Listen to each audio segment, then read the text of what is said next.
possible fake guru. Yan. How to spot a fake guru. So hello mga kayamies, Jerome na naman, ang takoyaki boy ng Etibac. Yan mga kayamies, no? So for today's video, ay tuturuan ko kayo ngayon kung paano kayo makapag-spot ng fake guru. Ikikwento ko muna sa inyo yung experience ko, no? Kasi last 2023, diyan kasi nagkaroon ako ng masasabi nating fire pagdating sa pag-aaral sa financial literacy, no? Especially ang isa sa mga naging tulay ko para mas lalong maging maalam sa financial literacy ay si Robert Kiyosaki. Nung nabasa ko yung isa sa mga famous niyang books, number 1 personal finance book of all time, yung Rich Dad Poor Dad, no? Ngayon, dahil nga nahilig ako sa mga financial literacy books, no? Nahilig ako sa mga libro about sa business, ay doon na rin ako nagkaroon ng yung kumbaga desire na umattend ng mga seminars, no? Yung mga personal seminars, no? Bukod sa mga panonood sa mga video sa YouTube at kung saan-saan pang mga website, ay umattend na rin ako ng ng mga seminars kung saan nakikita ko yung mga idol ko, mga public speakers, no, in person, no? Chinky Tan, yan, gaya nila Randall Chongson, gaya ni Robert Kiyosaki, nakita ko na rin siya in person, sa totoo lang, Actually, siya yung una kong, isa sa mga una kong nakita na foreign public speaker na pinakasikat, no, in person, no. So, yun, nahilig talaga ako dyan, no. Hanggang sa, ayun nga, kaka-attend ng mga seminars na to, doon din nabukas ang isip ko na may mga courses pala na nag-o-offer na pagkanda mahal-mahal ng presyo, no? Kung ikaw ay isang ordinaryong mamayang Pilipino, no, magugulat ka sa presyo, no? Yung iba pa mga seminars na yon, yung tipong makakabili ka na ng isang kotse o isang bahay at lupa, no? Doon sa presyo pa lang nung course na ino-offer nila. Dahil nga sa kahiligan ko sa pag-attend ng mga seminars ng mga kilalang mga public speakers pagdating sa business, personal finance, pati nga sa love life at kung ano-ano pa, ay diyan ko na rin unti-unting na-meet ang mga iba't ibang klase ng mga fake gurus, no? So kung saan meron pa isang fake gurus diyan na ako'y nakapagbayad talaga ng more than 55,000 pesos, ano? Tapos bumili pa ako ng website kung saan doon ko mapapractice yung natutunan ko dun sa nasabing course na in-offer niya. At yung course na yun, 2 days lang, no? Anyways, dun sa site na binili ko, gumastos rin ako dun ng mga around, no, 17,000 pataas, no? So, imagine, no, mga 72,000, no, yung isang course na yun, no, for 2 days. 72,000 pesos, no? And, ang masaklap, no, pagtaas ng course na yun, alam mo, masabi mo na may natutunan ako, pero hindi ko na-apply karamihan ng natutunan ko. Ang isang na-apply ko lang na natutunan ko ay yung skills sa paggawa ng mga graphics sa canva.com. Nalaman ko lang yung kung saan yung mga free pictures na libre, na kung saan walang mga copyright, no. Later on, nalaman ko itong guru na ito, na kung saan napabili ako ng paggandang mahal-mahal na course. Later on, dito ko nalaman na isa siyang fake guru, no? So, kumbaga, sakit na sa puso, no? So, kumbaga, na-scam ako, boy, no? Na-scam ako ng isang fake guru. So, nalaman ko na lang yun after several years, mga 2 years, gano'n. As time goes by, lalong dumami pa ng dumami ang mga fake gurus, no? Nung una, internationally lang yan, ang daming fake gurus.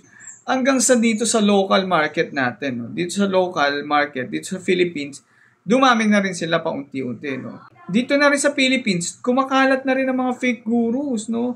Hanggang ngayon, actually, kumakalat ngayon ang mga fake gurus. Meron nga dyan, pinaka-recent, yung halos ka-apelido ko pa, no? Pag jumbolin mo yung last name ko, malalaman mo na kung sino itong fake guru na ito, no? Pero anyways, ituturo ko muna sa inyo kung paano kayo makakaiwas sa mga fake gurus by this one on how to spot fake gurus. So we have 14 ways to spot fake gurus. Unang-una dyan, number 1 ay yung meron silang ads sa social media. So yung mga ads sa social media, makikita niyo yung mga ads sila sa YouTube, sa Facebook, sa Instagram, at kung saan-saan pa mga social media platforms. No? Makikita niyo yan. So talamak yan. Second way to spot a fake guru, yung pag-show off nila ng kanilang extravagance. No? Show off extravagance. So ano may example nitong show off extravagance na to? Example nito yung 4Cs. No? Ang 4Cs na to ay ang mga sumusunod. No? So pagpapakita ng cash, no? Pagpapakita ng mga mamahaling kotse or cars, pagpapakita ng mga mamahaling bahay or cribs, at yung para sa mga lalaki ay chicks. So pag yung guru ay nagyayabang siya ng kanyang pera na kinita, pinagyayabang niya yung sasakyan niya na bili, pinagyayabang niya yung kanyang bahay, at marami siyang pinapakitang chicks sa kanyang social media platform or sa kanyang mga vlogs, no? So malamang sa malamang, posibleng nasa fake guru yan, no? So, yung pangatlo on how to spot a fake guru ay yung tinatawag na establishing authority. So, ano ba itong establishing authority? So, bibigyan kita ng example, no? Kapag yung fake guru, sinabi niya na siya ay number 1, high ticket closer. May isa naman dyan yung sinasabi niya, top option trader in the entire world. No? So, sa buong mundo raw, siya raw yung pinakamagaling na option trader. Kunyari ako ay isang fake guru, i-claim ko ganito, no? The number 1 takoyaki boy in the world. No? Yung mga ganon, no? Or the number 1 takoyaki boy in the Philippines. Ayan, no? So, yan, pag yan ay nakita mo or narinig mo na sinabi niya sa kanyang social media platform or kung saan man, ay malamang sa malamang, fake guru yan. So, iwas-iwas ka dyan, kaya mies, no? Pang-apat ay pag nag-o-offer siya ng free webinar, no? So, yung free webinar, yung kumbaga, karugtong to nung merong ads sa social media, no? So, kinlik mo yung kanyang, yung ads sa social media, in-route ka niya sa kanyang free webinar, no? Tapos, eventually, dun sa free webinar na yun, actually, magbibigay naman siya ng value kahit papano dun sa free webinar na yun, no? Magbibigay siya kahit papano ng value, ng konting value, and then, later on, sa dulo, doon ka na niya bebentahan, no? So, pag yun, nakita mo yung bandang sa dulo, binibentahan ka na niya, ay malamang sa malamang, ay fake guru yan, no? So, iwas-iwas ka dyan, kaya yes, ano? Panglima naman, ay nag-o-offer siya ng free ebook, no? So, free ebook, like, i-click mo yung kanyang link, no? I-click mo yung link niya, ay i-route ka nun sa kanyang website kung saan pwede mong ibigay yung email at saka yung ibang mong information. Tinatawag yun na sales funnel, no? Yung sales funnel, dun mo ibibigay information mo. So, kumbaga na-bait ka. Dahil nga na-bait ka, so binigay mo yung information mo, dun na sila ngayon magsisimula mag-send sa iyo ng mga emails. So, sinisendan kanila ng kanilang free subscription. Na eventually, kung babasahin mo yung free subscription na yun, yes, they are providing value dun sa email. However, later on, bebentahan ka pa rin nila. So, kapag gano'n na nangyari, may pa-free ebook, malamang sa malamang, possible, fake guru yan. So, pang-anim, to spot a fake guru, ay ito, tandaan mo, kapag dun sa kanilang ads or sa kanilang ino-offer na course, sinabi yung mga salitang masterclass, mastermind, bootcamp, at kung ano-ano pa. Pero yung tatlong sinabi ko, yan. Usually, yan yung malalaman mo na agad.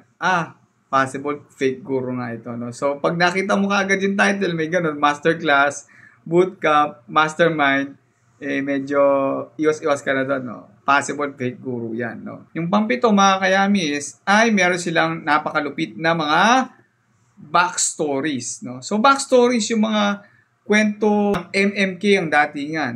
Or dahil wala ng MMK, mga kwentong pang magpakailanman na tipong kunyari ay nanggaling sila sa lugmok ng buhay, no? Marami silang utang at nung nalaman nila yung ways para sila ay yumaman, ay ginamit nila itong ways na to para yumaman, kaya naging silang mayaman, no? So yun yung kumbaga i-share nila sa inyo para ikaw din ay yumaman via purchasing their program or yung kanilang course, no? So yun, mga backstories. Yung kumbaga para bang pang MMK at pang magpakailanman yung kanilang backstory, ay possible na yan ay isang fake guru. So, medyo iwas-iwas ka na dyan, no? Pangwalo, to spot fake guru, ay, alam mo yun, yung guru siya na sobrang bata pa. Very young guru, no? So, very young guru. Hindi naman ako against sa mga guru na kung saan sobrang babata pa, no? Ang problema dyan, pag ikaw ay very young guru, no, ay hindi mo pa talaga kasi na-experience lahat, no? Hindi mo pa na-experience mag-fail sa negosyo or sa buhay, no? So hindi ka pa hinog sa experience, no? Hindi ka pa talaga dumadaan sa mga malulupit na pagsubok ng buhay. So kaya kumbaga, yung pagiging young na guru ay parang malabo yan, no? Sobrang labo, no? Experiences wise ay bababa pa, no? So kumbaga, kapag yan if-in-launch niya sa'yo na siya ay ganitong edad pa lang, kunyari, ako ay 18 years old pa lang, pero ganito na ako kayaman. Tapos nag-offer siya ng course, no? Nagbebenta siya ng course online na pagkata mahal-mahal, medyo iwas-iwas ka na doon, no? Pang-siyam ay mga make-up financial success. So, make-up financial success, example, yung magpapakita siya sa inyo sa online ng yung mga kinita niya, no, na kumbaga makikita mo 7 digits, 8 digits yung kinikita niya monthly, no, pinapakita monthly, weekly, may iba pa nga dyan daily, no, yung kumbaga fino-flaunt niya, pinagyayabang niya na siya ay kumikita ng 1 hanggang 2 milyon araw-araw, no. So napakatindi nun, no. Kung saan yung mga proof din na ito, minsan, madali lang din naman i-edit, no? Pag na-edit mo, meron ka na pang financial proof na ikaw ay kumikita ng ganito or ganyang amount ng pera. So, yung number 10 na on how to spot a fake guru ay yung mga fake social proofs. So, kumbaga, ito yung mga reviews, no? Yung mga reviews ng mga social proof. Actually, meron ako alam na website na kung saan doon sa website na yun, pwede ka makabili ng testimonies, no? Yung mga testimony, no? Pwede mong bilhin yung testimony na yung kung saan may iba doon, magbabayad ka ng $16, meron ka makuha na ganitong dami ng testimonies monthly, up to $116. Meron ka makukuhang ganitong mga klaseng testimonies. Pwede mo ring mabili yung testimony kung saan pwede kang mag-hire ng isang artista, bibili mo yung kanyang serbisyo kung saan magte-testimony siya sa iyong product.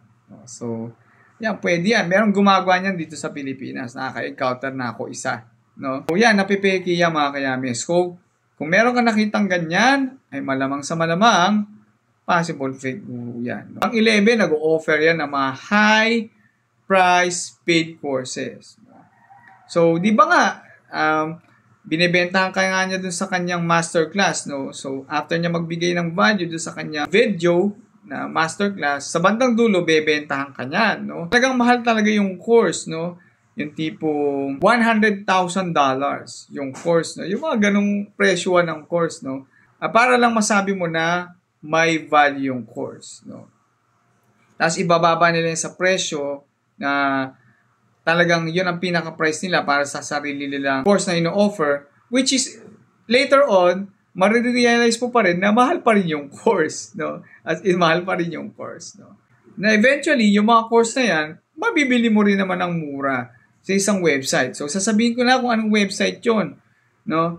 Ang website na kung saan makakabili ka ng mga malulupit na courses na itinuturo din naman ng mga fake gurus na ito, na kung saan meron din akong isang nakitang fake guru doon na doon niya rin binibenta yung course niya na ino-offer niya dun sa mga students niya na pagkanda mahal-mahal na eventually binibenta niya rin pala sa site na to, doon ko rin nakita.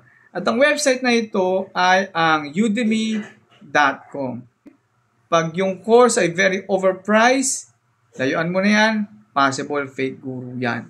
Number 12 on how to spot a fake guru, low quality yung kanilang products, no? O nga, binenta nga nila ng pagkataas-taas, no? Pagkamahal-mahal. Ang perception nung bumili ng course, dahil nga mahal nga niya nabili, yung course na nasa loob ay talagang high value rin yung matututunan mo. Na eventually, later on, marirealize mo sa sarili mo na walang kwenta yung course na binili mo. Ang masaklap pa dyan, di ba nga, dahil wala nga kwenta yung course na binili mo, dun sa loob pa ng course na yon na kinuha mo, or sa loob pa ng seminar na kinuha mo yung course na yon, magbebenta pa sila ng another course na kung saan na pagkanda mahal-mahal, no? So, ibibenta niya sa amin. Yung sa experience ko, nagbibenta ng 100,000, no? So, kumbaga, yung course na yun, next level course daw yun, no? So, 100,000, mahal naman, no? Mahal naman, 100,000, no? Tapos yung next day, nag-offer pa siya ng isang course, no? Yung course na yun, ang binibenta niya naman ng 200,000 pesos, no? At hindi ka maso-surprise ka. Meron bumibili, no?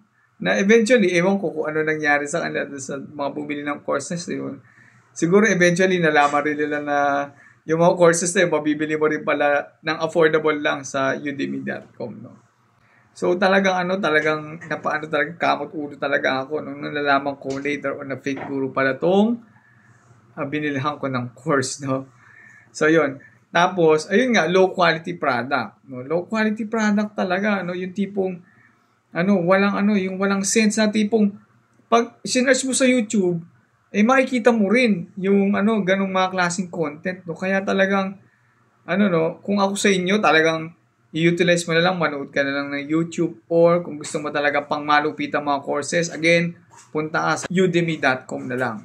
Number 13 on how to spot a fake guru ay ito, no? Scarcity, no? So, kunyari, nandun ka sa website nila, no? Or kunyari, nasa live seminar ka rin kung saan in-offeran ka ng course na ito. So, bibigyan ka nila ng time na kung kailan mo lang ito pwedeng makuha, no? So, kung sa website, bibigyan ka rin niya ng time na in 1 minute, matatapos na itong sale na ito, kaya kunin mo na yung course na to, no? Parang ganun yung ino-offer, no? Na kaya yung yung estudyante or yung gusto bumili ng course, mapipilitang magmadali. Kukunin lahat ng mga resources niya na pwedeng gamitin para mabili yung course. Pwedeng gumamit siya ng credit card or gumamit ng debit card niya para lang mabili yung course online, no? Para makasali siya doon, no? Lalo na pag talaga naakit siya doon sa mga pinakitang mga proof na kinita nung fake guru na yon.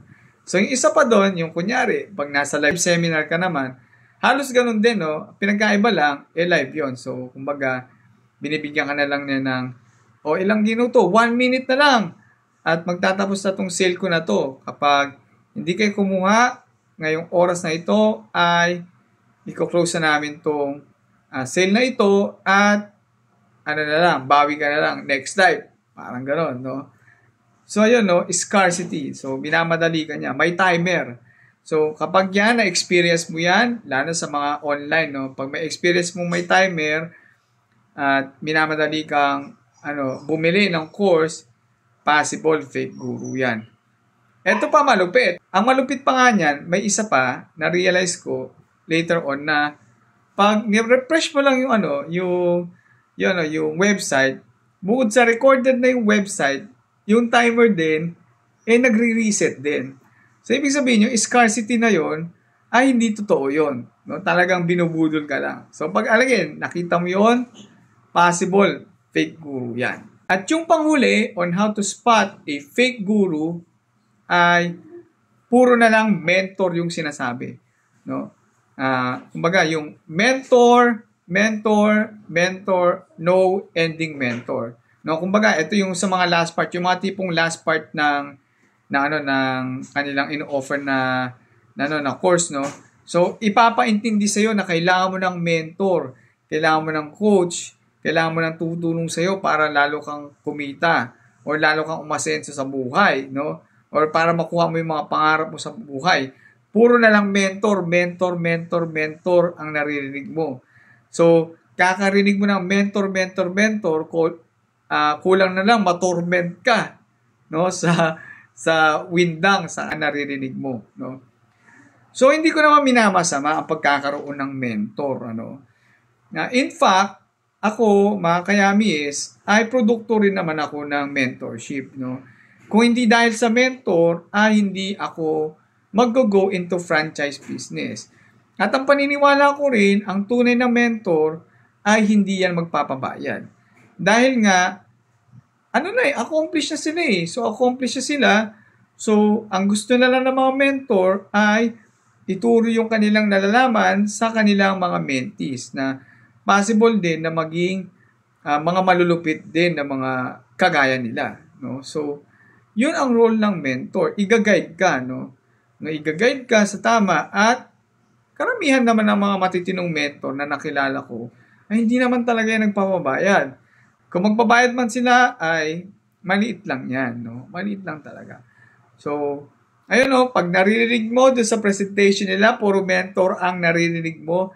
Mentor, coaches, teacher, kung ano-ano pang related na synonyms ng mentor ay possible fake guru yan, no? So, ayun lang mga kayamis, no?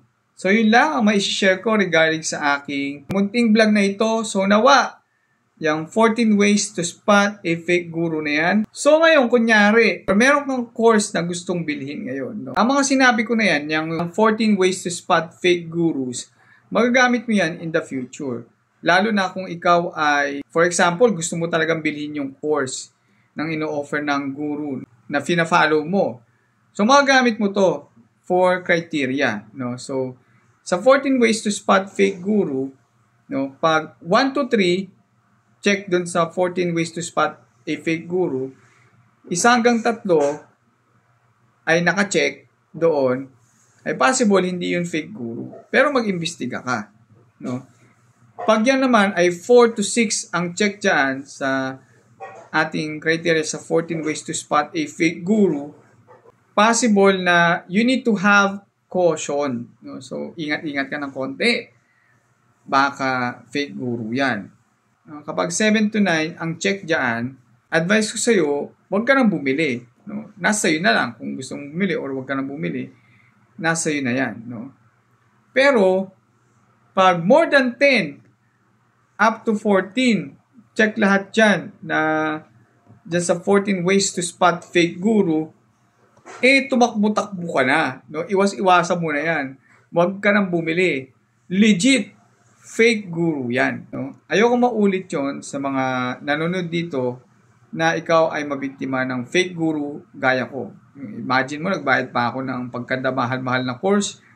Tapos yung mga course na yun, matututunan ko lang pala doon sa isang website or makikita ko lang doon sa isang website na super affordable lang ng ino-offer na payment, no? At matututunan mo na yung mga kailangan matutunan. So, napayas ka ba sa content na ito? Kung napayas ka sa content na ito, ay please like this post. Follow ka na rin sa aking social media account. Subscribe ka na sa aking YouTube channel. At type mo naman, yes, dyan sa ibaba. Kung meron kang gusto i-topic natin sa ating vlog na ito, ay pwede ka mag-comment below. So, yun lang mga kayamis, and have a great day sa inyong lahat. Mga kasosyo, sino hindi mapapayas dyan? Yeah! Bye-bye!